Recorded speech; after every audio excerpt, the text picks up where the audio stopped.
Halo semua, assalamualaikum. Kembali lagi di channelnya Zain Isika Official Stories. Baca gratis novel romantis, action dan berbagai genre lainnya. Di sini pastikan kalian sudah menekan tombol subscribe dan membunyikan lonceng. Ramaikan dengan like, comment, and share. Happy reading. Kita sampai di ketinggian part ke-49 dari cerita Penjara Hati Sang Mafia. Ratu dijaga agar tak sampai ke villa sebelah. Wow, ada apa?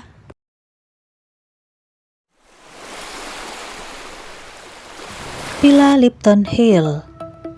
Gadis itu masih di villa bersama Lee. Suara berat seorang pria tua yang duduk di kursi dekat jendela kaca villa khusus tuan muda yang dikatakan Arsen.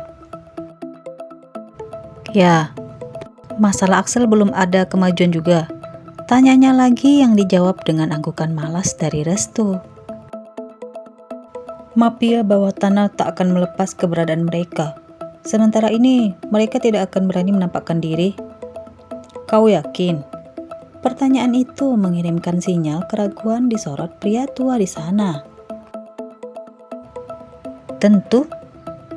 Di pelabuhan, mafia bawah tanah berjaga ketat di sana, Opa. Masih ada pelabuhan yang bisa mereka masuki, Restu. Kekehan kosong mengikuti kalimat itu. Opa tenang saja, aku akan mengurus semuanya, ucap Restu dingin.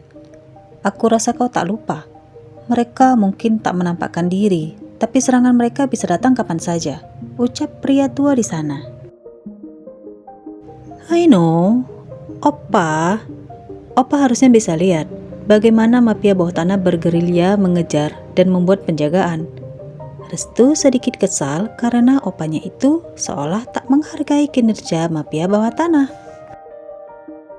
Ia yang kini berdiri tepat di samping pria tua itu berkaca pinggang seraya menyisir pandangan keluar jendela besar di depannya. Aku yakin orang-orangmu bisa diandalkan, tapi tak salah kalau kalian harus hati-hati, ucap pria tua itu lagi. Iya. Restu mengangguk kesal menghadapi bawel opanya itu. Bagaimana kabar pengiriman pesanan senjata ke Vlogs? Tanya pria tua itu datar. Aman, Saka sudah mengurusnya. Pria tua tadi mengangguk puas atas jawaban Restu.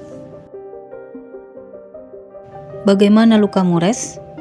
Pemuda yang ditanya hanya mengembus dingin seolah tak yakin kalau itu adalah bentuk perhatian. Seperti yang Opa lihat, aku bisa berdiri dan datang ke sini. Pria tua dengan kepala pelontos itu terkekeh samar diikuti anggukan remeh. Kau cepat pulih juga, gadis itu yang merawatmu, ucapnya sarkas, membuat Restu melirik tak suka. Aku tahu, sementara ini tempat ini lebih aman untukmu dan gadis itu. Tapi cepat selesaikan masalah Axel. Lalu cepat bawa gadis itu pergi dari sini. Jangan sampai gadis itu sampai ke villa ini, ucap lelaki tua itu lagi. Tenang saja, Ratu gak akan pernah sampai ke sini, Opa. Nada Restu bicara masih sama, dingin tapi syarat ketegasan. Kita lihat saja, kau yang sengaja membawanya ke sini. Sejak awal, gadis itu terlalu berani melibatkan diri. Tak mudah untuk aku percaya, tuding pria tua dengan janggut yang sudah memutih itu. Pandangan Restu kini menajam setelah sebelumnya melirik tipis.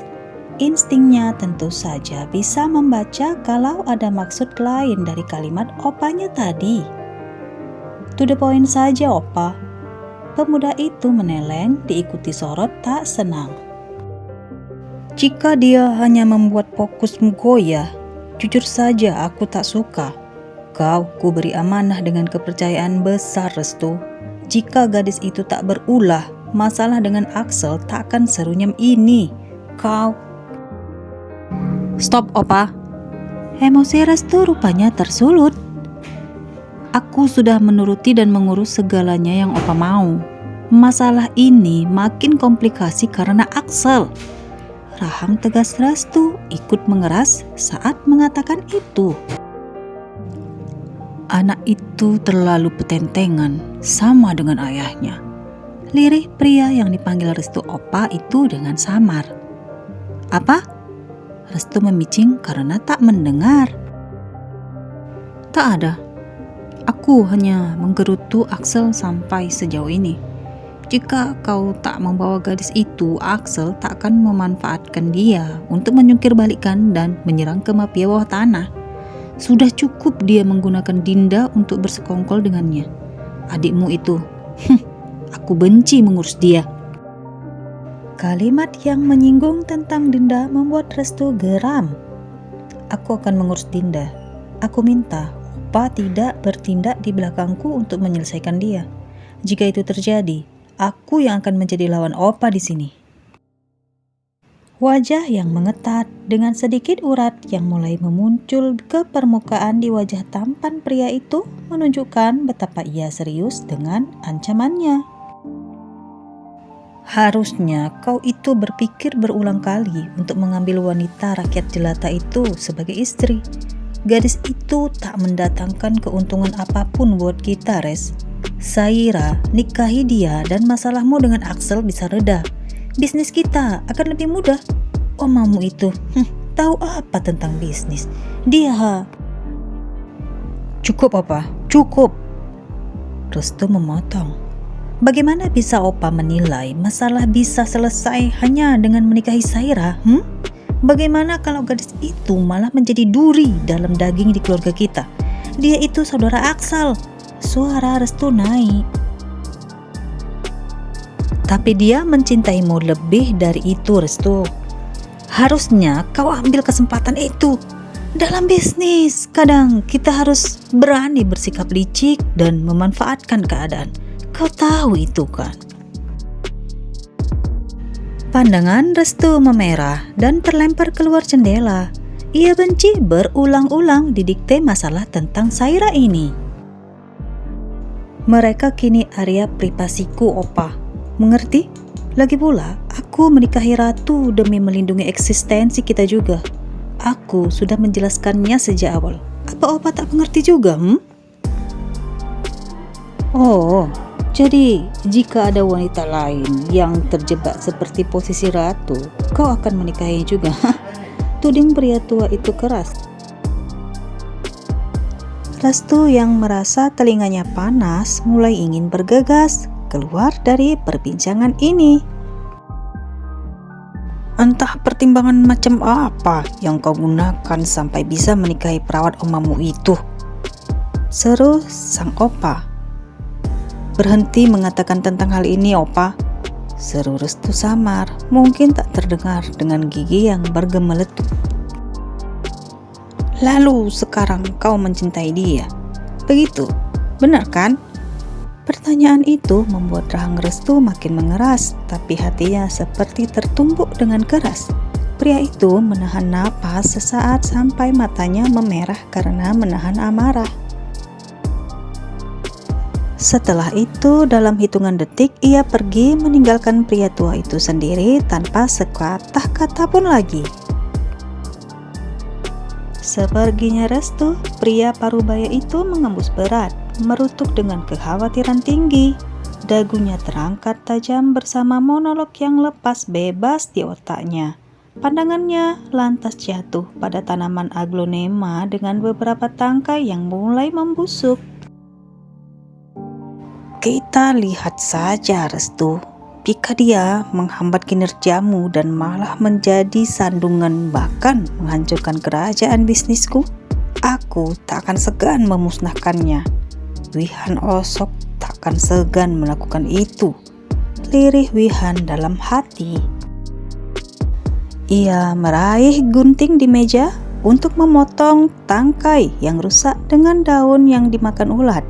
Senyumnya tertarik skeptis di ujung bibir, seolah senang mengumpamakan monolognya dengan apa yang ia lakukan sekarang.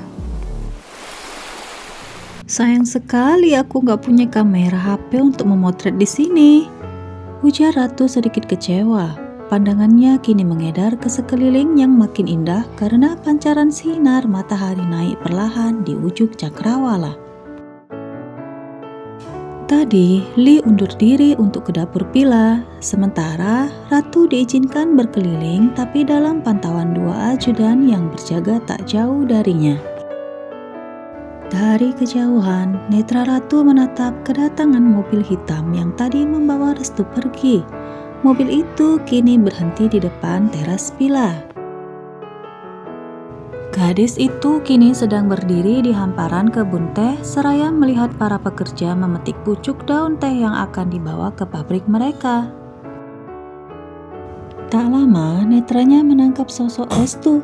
Pria itu melangkah menyisiri jalan setapak yang menurun, mendekat ke arah perawat Padma itu. "Sedang apa kamu?"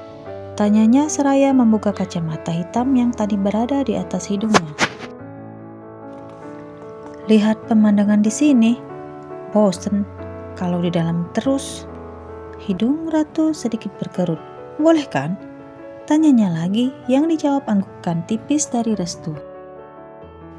"Hanya sampai area ini aja," ucap pria itu tenang. Oke, jawab Ratu patuh. Setelah jeda beberapa saat, Ratu kembali bicara. Aku mau minta maaf tentang mengapa kita sampai ke sini. Aku baru sadar karena kamu jadi repot dan terluka parah," ucap Ratu lagi. Ungkapan Ratu membuat Restu melirik penuh selidik. Mengapa gadis ini berkata begitu secara tiba-tiba? Kenapa tidak kemarin-kemarin? "Baguslah kalau kamu sadar," ucap Restu ketus. Namun Ratu tak ambil hati tentang sikapnya itu, seolah akrab benar pada watak pria ini. "Orang yang menculikku kemarin, apa dia musuh kamu?" tanya Ratu hati-hati. Pemuda itu tak langsung menjawab, hanya gestur dingin yang terbias di wajahnya sekarang. Pandangannya kini terlempar jauh ke ujung cakrawala di atas permadani kebun teh yang luas. Rahang Restu sedikit bergerak mengetat ketika dia mengangguk seraya menatap Ratu. "Adalah sebuah kesalahan. Aku ikut ke pesta malam itu, bukan?" ucap Ratu tak enak hati. "Berhenti mengoceh. Ikut saja apa kataku jika ingin selamat."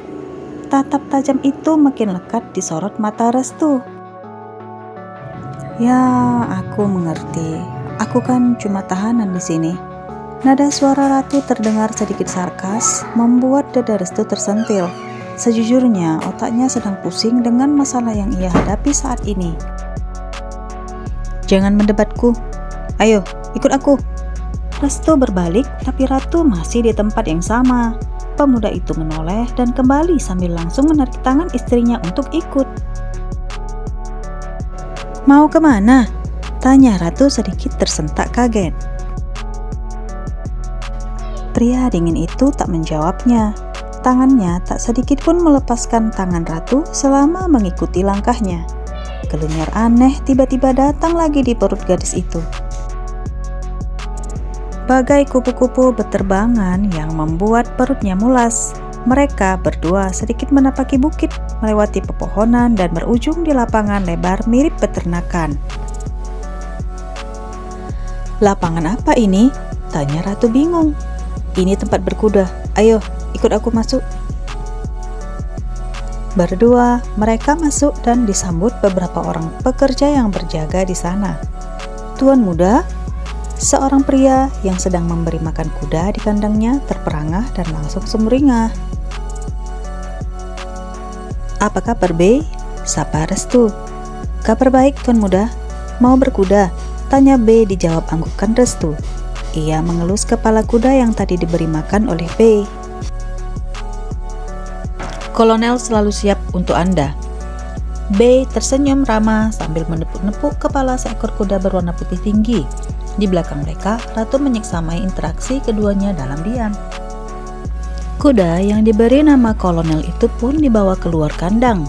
Restu duduk seraya mengenakan riding boots dan gloves yang baru saja diberikan oleh seorang penjaga lain di sana.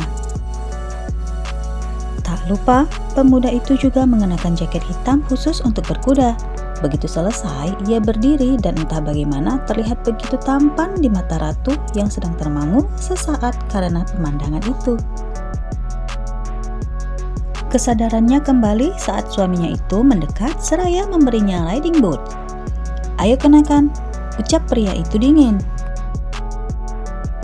"Hah? Enggak ah." Gadis itu mundur sehasta sebagai gerakan penolakan. Alis Restu menukik tapi bersama sorot berjuta makna. "Ini buat safety," ucap pria itu menekankan.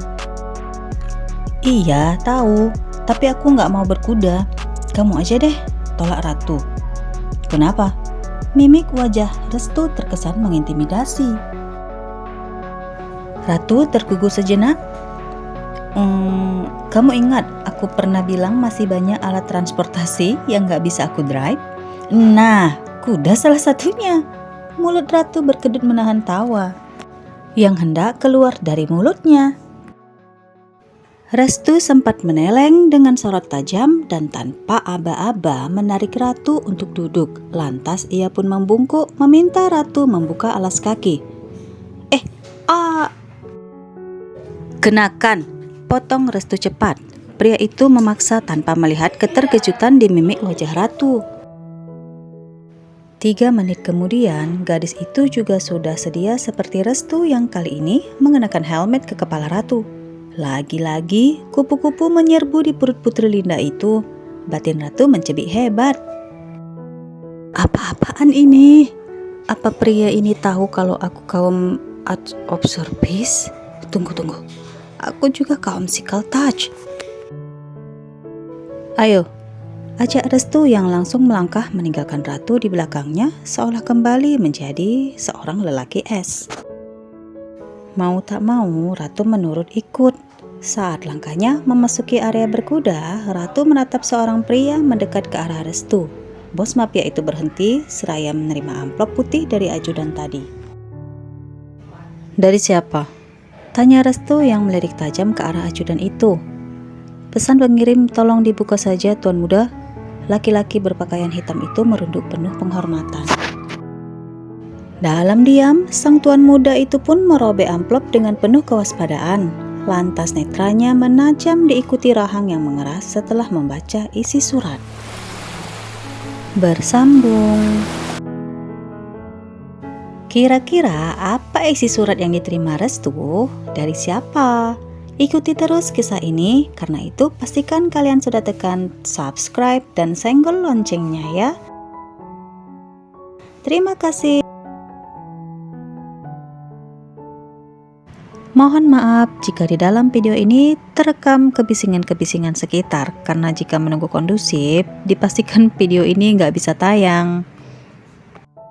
Doakan Mimin bisa segera melengkapi kebutuhan konten dari hasil nge-YouTube, hehe.